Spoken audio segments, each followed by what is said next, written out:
अस्सलाम वालेकुम नाज़रीन। ड्रामा सीरियल कर्ज़े जहाँ की नेक्स्ट एपिसोड में आप देखेंगे कि नशवा के वालिद की डेथ बचपन में ही हो जाती है, जिसके बाद नशवा अपनी माँ के साथ दादी के पास रहती है। नशवा की दादी जो कि बहुत ही इबादत गुजार है, गाँव की औरतें उसके पास अपने मसाइल लेकर आती हैं, उससे दम और दुआ भी करवाती हैं। और गाँव की औरतें नशवा की दादी की बहुत तारीफ़ें करती हैं कि ये बहुत ही नेक और अल्लाह वाली औरत है, इसकी दुआ में असर है कि दुआ कबूल हो जाती है। और जबकि नशवा की दादी बहुत ही सख्त मिजाज औरत है, अपनी औलाद और बहुओं के साथ इंसाफ तो करती ही नहीं है। नशवा के साथ उसकी ताई और ताया भी रहते हैं। घर के फैसले नशवा की दादी और उसका ताया करते हैं। नशवा की अम्मी से उसकी दादी और उसकी ताई घर के सारे काम करवाती है। नशवा के ताया के 2 बच्चे हैं, एक बेटा और एक बेटी। नशवा की अपनी कज़न के साथ बहुत ही अच्छी दोस्ती है। नशवा की कज़न जिसे पसंद करती है, नशवा चाहती है कि दोनों की शादी हो जाए। और नशवा के ताया का बेटा जो कि नशवा पर नज़र रखे हुए है, नशवा जहाँ जाती है अपने दोस्तों के साथ वो वहाँ पहुँच जाता है, उस पर नज़र रखता है कि वो कहाँ आती है, कहाँ जाती है और किससे मिलती है और क्या करती है। नशवा का कज़न नशा भी करता है और दोस्तों के साथ वारागर्दी करता रहता है। नशवा वकालत की डिग्री हासिल करती है और पूरे कॉलेज में टॉप करती है।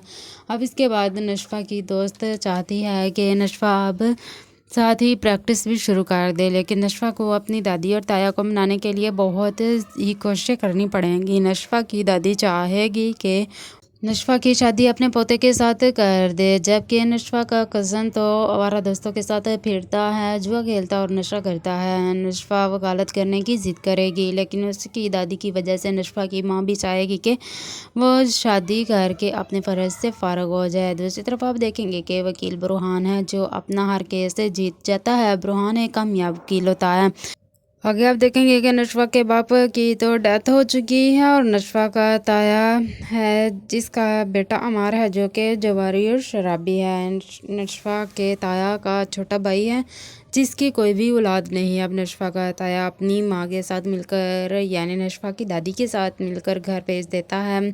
अब नशवा का ताया नशवा के बाप की जायदाद के हिस्से पर कब्जा कर लेता है और इन दोनों को जायदाद में से कोई भी हिस्सा नहीं देता और ना ही नशवा का ताया अपने छोटे भाई को जायदाद में से हिस्सा देता है। जबकि नशवा को जब ये खबर मिलती है कि उसके ताया ने घर बेच दिया है और इन दोनों माँ बेटी को हिस्सा भी नहीं मिला है, तो नशवा बहुत ही ज़्यादा परेशान होती है और सोचती है कि जिनके बाप नहीं होते हैं उनके लिए दुनिया ऐसे ही तंग हो जाती है और उनसे जीने का हक भी छीन लिया जाता है। लेकिन अब यकीनन नशवा अपने हक के लिए लड़ने का फ़ैसला करेगी, अपने ताया दादी पर केस करेगी और अपने हिस्से की जायदाद हासिल करने का फ़ैसला करेगी। अब नशवा का ताया बुरहान वकील को हायर करेगा और इसके मुकाबले में नशवा केस लड़ेगी। नशवा की कोशिशें रंग ले आएंगी, वो अपना केस जीत जाएगी। अब इसी दौरान बुरहान को नशवा पसंद आ जाएगी और उसे नशवा से मोहब्बत हो जाएगी। वो नशवा को शादी के लिए प्रपोज करेगा, लेकिन नशवा का कज़न अमार इसका पीछा नहीं छोड़ेगा। वो बुरहान के साथ भी झगड़ा करेगा, नशवा की इज्जत का तमाशा बनाने की कोशिश करेगा, मगर बुरहान नशवा का साथ देगा और इस अमार को अच्छी तरह से सबक सिखाएगा। तो फ्रेंड्स, क्या आप नशवा के ताया और दादी इन दोनों को घर से निकाल देंगे और क्या नशवा अपने हिस्से की जायदाद हासिल करने में कामयाब हो जाएगी, अपने ताया के ख़िलाफ़ केस लड़ लेगी? क्या बुरहान और नशवा को एक दूसरे से मोहब्बत हो जाएगी और क्या बुरहान के प्रपोज़ल को नशवा कबूल कर लेगी? अपनी कीमती राय का इज़हार कमेंट सेक्शन में ज़रूर करें। काइंडली वीडियो को लाइक करें और चैनल को सब्सक्राइब कर दें और बेल आइकन के बटन को प्रेस कर दें ताकि हर आने वाली नई वीडियो आपको आसानी से मिलती रहे। अल्लाह हाफिज़।